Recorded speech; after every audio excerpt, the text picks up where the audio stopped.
We're in this remarkable chapter of the Gulag Archipelago where Solzhenitsyn is discussing the people who work in the prison camps. And he gives very profound insight into their motivation, but also into human nature and the way that human nature is delicately poised between radical good and radical evil. And at the same time, while he shows that, he emphasizes that it's not a simple matter of some human beings are on the side of the angels, other human beings turn themselves into devils. He says that human nature itself has a mixture of both. And so it's a matter of which side we choose to align with, sometimes on a given occasion. Sometimes people who are decent in some aspects of their lives are extremely indecent in others. And then there are other people who are indecent through and through. So he's pointing out to the kind of dual nature of human beings and the kind of moral landscape that governs every human life. Very fascinating stuff. It rises above the specifics of the Soviet Gulag, and it's talking to all people at all times. Now, here's Solzhenitsyn who are talking about the prison camp guards, the prison camp interrogators, and he says, excluded by the nature of their work and by deliberate choice from the higher sphere of human existence, he goes, the servitors of the Blue Institution, the so-called Blue Caps, live in a lower sphere with all the greater intensity and avidity.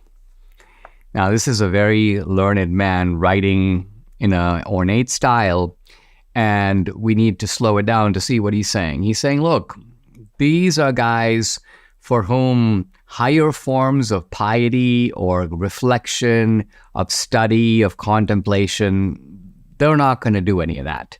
This is not even part of their life.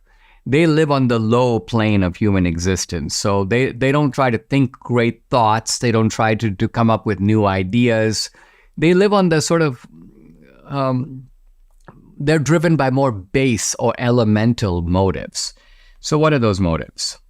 He says, they were possessed and directed by two of the strongest instincts of the lower sphere, greed for power and greed for gain. Now, again, here, I think Solzhenitsyn is making a universal point because, think about it, what motivates the police state in this country? At the ordinary level, what is driving the bureaucrat? And I'm not just talking about the bureaucrat at the top. What about the bureaucrat at the bottom?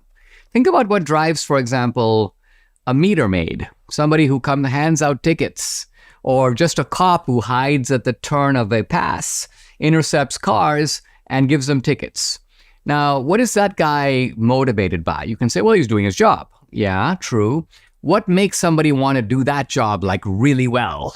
I'm going to get them. I'm going to catch every single guy. They think they're smarter than me, but I'm actually smarter than them. You know what it is? It's a desire to have, even if momentarily, a sense of power over another person. The meter maid is like, that guy may be driving a Mercedes, but guess what? I can stick him with a ticket. It's going to ruin his day. It's going to annoy him. He's going to have to write a check, send it in. I'm able to hassle that guy. And normally I wouldn't be able to. Normally that guy wouldn't even look at me. I wouldn't have one moment of that person's attention unless I can inflict some punishment, and then they have to take notice. Similarly, the cop who's approaching, for example, the guy sitting in his car, think about it. The cop typically walks up in a really slow walk. Oh, yes, hello. If he takes 10 minutes to even get to you. Why is that? Is it because it takes him 10 minutes to park his car and walk up to you? No. It's that he wants to keep you sitting in a position of uneasiness for 10 minutes. Oh, here I am. I've been pulled over. What's the cop going to say to me? Or am I going to get a ticket for $50 or $500? Do I have my insurance, by the way? I thought I renewed it, but is it really in my glove compartment? All of this is going through your mind. And then the cop comes to talk to you. And before he even says anything, you know, like your Adam's apple goes up and down your throat. Why? Because you're just a little bit nervous. And the cop knows that. And the cop is like, yeah, that's why I became a cop. In other words, part of the the sense of power over you is what motivates the bureaucratic establishment. Now, in many circumstances, that kind of power is relatively benign. It's power at the service of some legitimate government objective. But here Solzhenitsyn says when you're dealing with a police state, that power can be unleashed in terrifying ways. He goes on to say, power is a poison well known for thousands of years. If only no one were ever to acquire material power over others. This is Solzhenitsyn being a little utopian. Wouldn't it be nice to have a society where people just didn't exercise that kind of the power to control, to brutalize? He goes, but to the human being who has faith in some force that holds dominion over all of us, and who is therefore conscious of his own limitations, power is not necessarily fatal. Very interesting observation. If you believe in a higher power, then God is sovereign over all of us. Then even if you have temporary power over some other guy, you're not ultimately who's in charge. So in that situation, says Solzhenitsyn, it's not necessarily fatal. For those, however, who are unaware of any higher sphere, it is a deadly poison. For them, he says, there is no antidote. Debbie and I made a New Year's resolution to lose weight, and thankfully PhD Weight Loss came to our rescue, not just in losing the weight, but keeping the weight off. Debbie's lost 24 pounds, I've lost 27. We've kept it off, we're both on maintenance.